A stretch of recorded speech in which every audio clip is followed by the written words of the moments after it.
वहीं यूक्रेनी हमले में तबाह हो रहे हैं रूस की रिफाइनरी भी। रूसी रिफाइनिंग की 14% कैपेसिटी कम हो गई है। यह बड़ी खबर है, बड़ा झटका रूस को। रूस में 30% बढ़ी घरेलू गैसोलीन की कीमत। गैसोलीन की कमी से रूस ने रोका निर्यात। पेंटागन का रूसी ऑयल रिफाइनरी को लेकर ये बड़ा दावा सामने आया है। तो देखिए हमलों की आग में कैसे रूस को भी भारी नुकसान उठाना पड़ रहा है कई मोर्चों पर। ये खबर उसकी तस्दीक कर रही है। तो ये बड़ी खबर है, ये बहुत बड़ा जख्म देने की कोशिश है रशिया को। टारगेट पर रूसी रिफाइनरी सिस्टम नजर आ रहा है। जो जानकारी हमारे पास आई है वो हम आपके सामने रख रहे हैं। ये देखिए अब तक 16 रूसी रिफाइनरीज पर हमले हो चुके हैं। टारगेट पर रूसी रिफाइनरी सिस्टम नजर आ रहा है। ये देखिए वो पूरी रेंज जहां पर लगातार यूक्रेन की तरफ से हमले बोले जा रहे हैं और रिफाइनरी सिस्टम जो है वो इस वक्त यूक्रेन के निशाने पर आ चुका है। अब तक 16 रूसी रिफाइनरीज पर हमले किए जा चुके हैं। यह बड़ी खबर है। यूक्रेनी बॉर्डर से 1200 किलोमीटर दूर रिफाइनरी पर अटैक किए गए हैं। 1200 किलोमीटर दूर यूक्रेनी हमले से रूसी रिफाइनिंग की 14% कैपेसिटी, उसकी क्षमता कम हो गई है। 14% डिक्रीज है।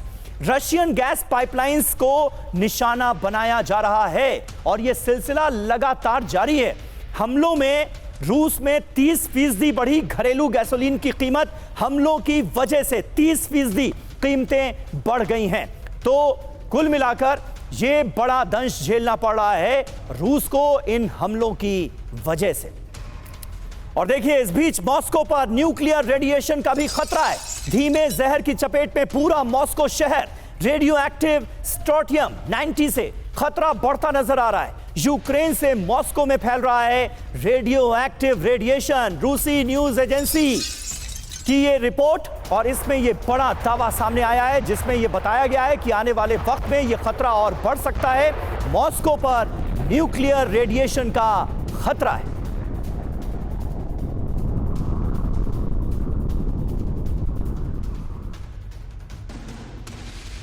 तो ये खबर पूरी दुनिया को चिंता में डालने वाली है। मॉस्को में रेडिएशन का जहर। रूस की राजधानी मॉस्को में न्यूक्लियर रेडिएशन फैल रहा है। यूक्रेन से मॉस्को समेत कई रूसी शहरों पर न्यूक्लियर रेडिएशन फैला है।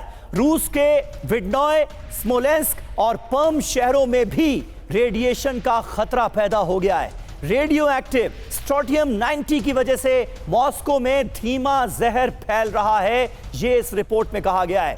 मॉस्को के पानी में भी स्ट्रोंटियम 90 की मात्रा बढ़ी हुई पाई गई है। यूक्रेन के चेर्नोबिल न्यूक्लियर रिएक्टर से यह रेडिएशन फैल रहा है, यह इस एजेंसी की रिपोर्ट में साफ तौर पर कहा गया है। तो रूस यूक्रेन युद्ध में केमिकल वेपन का इस्तेमाल। फरवरी में यूक्रेनी सेना पर आर्टोमोविस्क में केमिकल अटैक का आरोप लगा। अप्रैल में भी यूक्रेनी सेना पर केमिकल वेपन के इस्तेमाल का आरोप लगा और देखिए इसकी आशंका काफी पहले से जताई जा रही थी कि यह नौबत भी आ सकती है। आरोप लगा कि डोनेट्स्क में यूक्रेनी सेना ने केमिकल वेपन से हमला किया। केमिकल वेपन का किया गया हमलों के लिए इस्तेमाल। मई में यूक्रेन ने रूसी सेना पर केमिकल वेपन से हमले का आरोप लगाया है, यानी दोनों तरफ से इस तरह के आरोप लगाए गए। यूक्रेन का दावा है कि रूसी सेना ने क्लोरोपिक्रीन का इस्तेमाल किया और अब यही वजह है कि केमिकल हमलों का खतरा भी आने वाले वक्त में बढ़ा है और रेडिएशन का खतरा भी बढ़ता हुआ नजर आ रहा है। इसको लेकर क्या अंतर्राष्ट्रीय समुदाय कुछ कर सकेगा, ये एक बड़ा सवाल सज्जनहार साहब हर किसी के जहन में आता है। इससे पहले भी कई बार ऐसी आशंकाएं जताई जा चुकी हैं कि अगर इसी तरह से युद्ध जारी रहा और खतरनाक हथियारों का इस्तेमाल होता रहा तो ये नौबत आ जाएगी। अब वो खतरा हमारे बिल्कुल सामने खड़ा है। जी आप बिल्कुल ठीक कह रहे हैं समीर, ये बहुत ही बड़ा खतरा है। देखिए जो दोनों हैं, जो आपने कहा न्यूक्लियर रेडिएशन और केमिकल वेपन्स, जी ये दोनों को कहा जाता है वेपन्स ऑफ मैस डिस्ट्रक्शन। मतलब आप उनको छोड़ देते हैं तो ये कहां पर क्या नुकसान करेंगे, क्या इससे विध्वंस होगा, ये किसी को नहीं मालूम है। और ये फिर केवल एक पीढ़ी तक नहीं, पीढ़ी दर पीढ़ी, क्योंकि ये जो लोगों का है ब्लड में डीएनए वगैरह सबको ये तब्दील कर देता है। तो ये बीमारियां बहुत आगे तक, सालों तक चलती जाती हैं। हमको मालूम है हिरोशिमा और नागासाकी में जो हुआ उसका असर अभी तक लोगों को देखने में मिल रहा है, और वहां का जो क्लाइमेट चेंज है सभी कुछ एकदम विध्वंसक कर देते हैं। सही बात। और ये वाले जो हैं दोनों WMD, CBW जिसे कहा जाता है, केमिकल एंड बायोलॉजिकल वेपन्स और न्यूक्लियर वेपन्स, ये तो उन्होंने एकदम इनको प्रोहिबिट किया हुआ है, बैन किया हुआ है, जो इसको आप इस्तेमाल ही नहीं कर सकते हैं। परंतु अब हम देख रहे हैं कुछ यूक्रेन की तरफ से आरोप लगा है, कुछ रूस की तरफ से ये आरोप लगा है।